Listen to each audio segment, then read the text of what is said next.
한 주간의 경남경찰 소식을 전해드리는 이미지 순경입니다.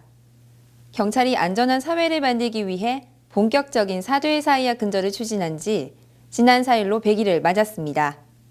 경남경찰청에서는 지난 5일 도내 지구대장 파출소장 140여 명과 강력팀장 14명이 참석한 가운데 사죄의 사이와 근절과 치안시제 공유를 위한 워크숍을 개최했습니다. 이날 워크숍에서는 사죄의 사이와 근절 100일 추진 사항과 향후 계획 보고를 시작으로 현장 경찰관들의 우수 활동 사례를 발표하고 의견을 개진하는 등 토론을 했는데요. 앞으로 경남경찰은 일선 현장 관리자들이 참여하는 워크숍을 개최해 사죄의 사이와 근절을 위한 의지를 결집하고 공감대를 형성해 나갈 방침입니다.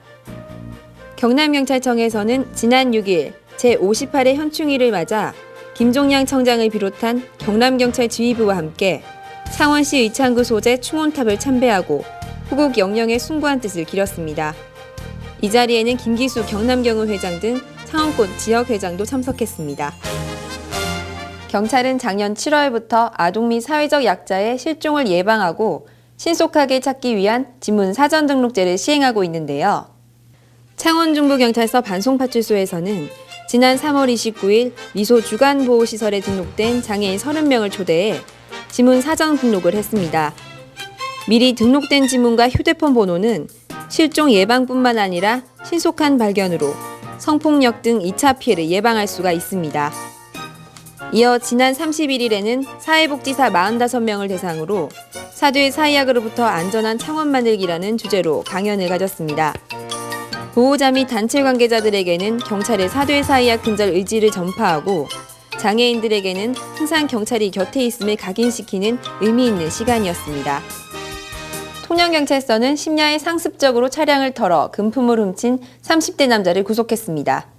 이 남성은 지난달 20일 새벽 통영시 무전동 한 트럭의 창문을 드라이버로 뜯어낸 뒤 현금 200만 원을 훔치는 등 지난 3월부터 최근까지 83번에 걸쳐 3,200만 원 상당의 금품을 훔친 혐의입니다. 영롱철을 맞아 농촌 지역의 문단속은 아무리 강조해도 지나치지 않습니다. 함양경찰서는 지난 5월 13일 함양군 아니면 한 농가가 비어있는 것을 확인하고 들어가 현금 100만 원을 훔치는 등 9차례에 걸쳐 현금 700만 원을 훔친 혐의로 40대 남자를 검거했습니다. 범죄자들을 검거하는 경찰관. 그렇기 때문에 경찰에 대한 이미지는 무섭고 딱딱한 경우가 많죠. 알고 보면 우리 주변의 경찰관들은 누구보다 부드럽고 친근합니다. 지난 19일 저녁 무렵 양산의 한 마을에 술에 취한 70대 할아버지가 경운기를 지그재그로 운전해 가고 있는 것을 발견한 정금환 경관이 경운기 대리운전을 해줬는데요. 덕분에 할아버지뿐만 아니라 뒤에 타고 있던 강아지도 무사히 집으로 돌아갈 수 있었습니다. 합천군에 있는 초계중학교는 재학생 총 153명으로 시골 마을의 작은 중학교입니다. 통학버스도 운영되지 않는 이곳은 저녁 공부를 마치고 나면 마을버스도 다니지 않는 길이 됩니다. 이런 학생들을 위해 매일 등하굣길을 동행하는 경찰관들이 있는데요.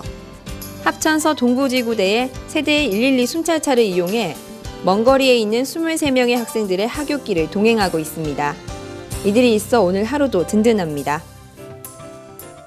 창원과 김해를 이어주는 창원터널이 6월 5일부터 오는 9월 말까지 보수공사에 들어갑니다. 장류에서 창원 방면으로 진행되는 보수공사는 밤 10시부터 오전 5시까지 이어지는데요. 다소 불편함이 있더라도 참고하셔서 안전운행하시길 바랍니다. 이상으로 경남경찰 리포트를 마칩니다. 감사합니다.